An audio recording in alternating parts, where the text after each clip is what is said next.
আসসালামু আলাইকুম। এখন আমরা এসএসসি জেনারেল ম্যাথের পরিমিতির একটি খুব গুরুত্বপূর্ণ একটি অঙ্ক আমরা একটু দেখব। এখন একটু খেয়াল করি, অঙ্কটি ময়মনসিংহ বোর্ড 2023-এ আসছে। এখন অঙ্কটির উদ্দীপক দেওয়া আছে একটি আয়তাকার ঘনবস্তুর দৈর্ঘ্য, প্রস্থ এবং উচ্চতার অনুপাত 12:4:3, কর্ণের দৈর্ঘ্য 26 সেন্টিমিটার। একটি আয়তাকার ঘনবস্তু। এখন এর কর্ণের দৈর্ঘ্য দেওয়া আছে 26 সেন্টিমিটার, দৈর্ঘ্য, প্রস্থ আর উচ্চতার অনুপাত দেওয়া আছে। কিন্তু দৈর্ঘ্য, প্রস্থ, উচ্চতা অনুপাত হচ্ছে এত। ঘনবস্তুর সমগ্র তলের ক্ষেত্রফল বের করতে বলা হচ্ছে। ঘনবস্তুর সমগ্র তলের ক্ষেত্রফল। এখন আমরা খেয়াল করব যে সমগ্র তলের ক্ষেত্রফলের সূত্রটা কত। আমরা জানি সমগ্র তলের ক্ষেত্রফলের সূত্র হচ্ছে 2ab into AB plus BC plus CA. এখন এবি বিসি সিএ, সেক্ষেত্রে আমাদের এবি বিসি বা অর্থাৎ আমাদের প্রত্যেকটা বাহুর মান বের করে নিতে হবে। এখন আমরা একটু খেয়াল করব, ঘনবস্তুর সমগ্র তলের ক্ষেত্রফল, সমগ্র তলের ক্ষেত্রফলের সূত্রটা আমরা একটু জেনে নেই। 2ab বিসি সিএ, যেখানে এই এ বি বিসি আর এই যে এ বিসি তিনটা হচ্ছে বাহু বাহু বাহু। এখন এই এ বি সি যে বাহু, এই বাহুগুলো আগে আমরা একটু ধরে নেব। আমরা এখানে জানি যে দৈর্ঘ্য, প্রস্থ, উচ্চতা, এখানে আমাদের ধরে নিতে হবে। ধরি দৈর্ঘ্য,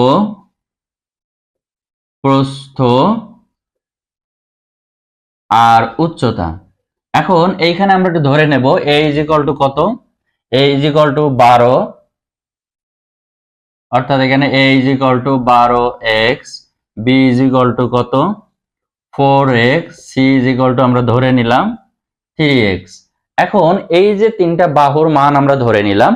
এখন আমাদের যেটা বের করতে হবে, এখানে কিভাবে আমরা এই মানগুলো বের করব। এখানে বসালে কিন্তু আমাদের x এর মান বের হচ্ছে না। x এর মান বের করার জন্য আমাদের এই যে কর্ণের যে দৈর্ঘ্যটা আছে, এই দৈর্ঘ্যটা ইউজ করতে হবে। সেক্ষেত্রে আমরা একটু লিখতে পারি কি, প্রশ্ন মতে। এখন এই কর্ণের সূত্রটা আমাদের ঘনবস্তুর যে কর্ণের সূত্র, সেই কর্ণের সূত্র আমরা ব্যবহার করব। কর্ণের সূত্র ইজ ইকুয়াল টু কত আমরা জানি, এই যে বাহুর স্কয়ার গুলোর যোগফল তার root over is equal to, এটা হচ্ছে কর্ণ, এই ঘনবস্তুর কর্ণ। এই কর্ণের সূত্র ইজ ইকুয়াল টু আমাদের যেটা দেওয়া আছে সেটা আমরা লিখতে পারি। কেন? কারণ এই যে কর্ণ is equal to root over A square B square C square, এটা হচ্ছে এই যে ঘনবস্তুর কর্ণ। এখন এই কর্ণ সমান আমার দেওয়া আছে কত, 26 সেন্টিমিটার। এই যে 26 সেন্টিমিটার দেওয়া আছে, সরি 26 মিটার। এখন আমরা প্রশ্ন মতে 26 ইজ ইকুয়াল টু আমাদের সূত্রটা বসাতে পারি। এখন সূত্রটা বসালে আমাদের যেটা আসে যে 12x স্কয়ার, তারপরে 16x square 3x square, calculation করলে হয় 26, এই রুট ওভার বসে গেল।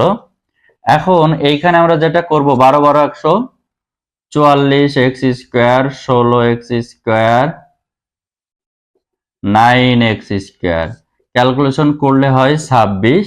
এখন আমরা যেটা করব সেটা হচ্ছে কত আসে এখানে, 16, 16 আর 9 হচ্ছে 25, 25 আর 144, 25 আর 144, তার মানে 169x square is equal two 26। এখন আমরা এখানে এটা করতে পারি 13x ইজ ইকুয়াল টু 26, অতএব x ইজ ইকুয়াল টু 26/13 সমান 2। এখন x এর মান আমি যখন পেয়ে গেলাম কত, এইটা x is equal to 2 metre. এখন আমি যদি এই প্রত্যেকটা বাহুর মান বের করে নেই, বাহুর মান, তাহলে এখানে 12 দুগুণে 24, 4 দুগুণে 8 আর এখানে 3 দুগুণে 6। এখন এই যে বাহুর মান আমি পেয়ে গেলাম, বাহুর মান যদি আমি পেয়ে যাই তাহলে ঘনবস্তুর সমগ্র তলের ক্ষেত্রফল আমরা বের করতে পারবো। সমগ্র তলের ক্ষেত্রফলের যদি আমরা সূত্রটা বসাই, এই যে এখানে এ বি বিসি সি এর মান বসাবো। এ বি বিসি সি অর্থাৎ A B is equal two 24, 8, তারপরে হচ্ছে বিসি, বিসি মানে 8 ইন্টু 6, এরপরে হচ্ছে সি 6 ইন্টু এ, এর মান 24।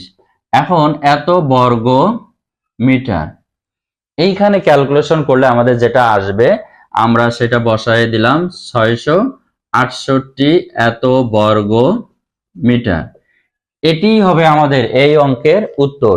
তাহলে আমরা ঘনবস্তুর সমগ্র তলের ক্ষেত্রফল আমরা যেটা পেলাম সেটা হচ্ছে 768।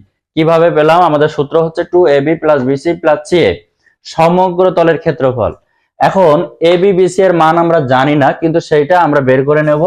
যে দৈর্ঘ্য প্রস্থ দেওয়া আছে ওইখানে ধরে নেওয়ার পরে এই যে কর্ণের দৈর্ঘ্য থেকে আমরা সেটা বের করে নেব, কারণ কর্ণের সূত্র আমরা জানি এটা ইকুয়াল টু আমাদের যেটা দেওয়া আছে 26। ক্যালকুলেশন করে আমরা এই যে এইখানে x এর মান বের করে নেব, নেওয়ার পরে দৈর্ঘ্য প্রস্থ আমরা অ্যাকুরেট যে হিসাব সেটা আমরা পেয়ে গেলাম। এখন ওইটা আমাদের এই যে সমগ্র তলের ক্ষেত্রফলের সূত্রে বসালে আমাদের অঙ্কটি কমপ্লিট হয়ে গেল। তো যারা আমাদের ফেসবুক পেজ থেকে নতুন দেখছো তারা অবশ্যই আমাদের পেজটি ফলো করে লাইক কমেন্ট শেয়ার করো, আর যারা আগের আছে ফলো করা তারা অবশ্যই বেশি বেশি শেয়ার করে দাও। যারা আমাদের ইউটিউব চ্যানেল থেকে দেখছো ডেইলি হোমস স্কুল, তারা অবশ্যই আমাদের চ্যানেলটি সাবস্ক্রাইব করো আর আমাদের সাথে নিয়মিত থাকো। তাহলে আমাদের এই ধরনের যে যাবতীয় অঙ্কগুলো আছে তোমরা খুব সহজে পেয়ে যাবে। তো দেখা হচ্ছে আমাদের পরবর্তী কোনো ক্লাসে।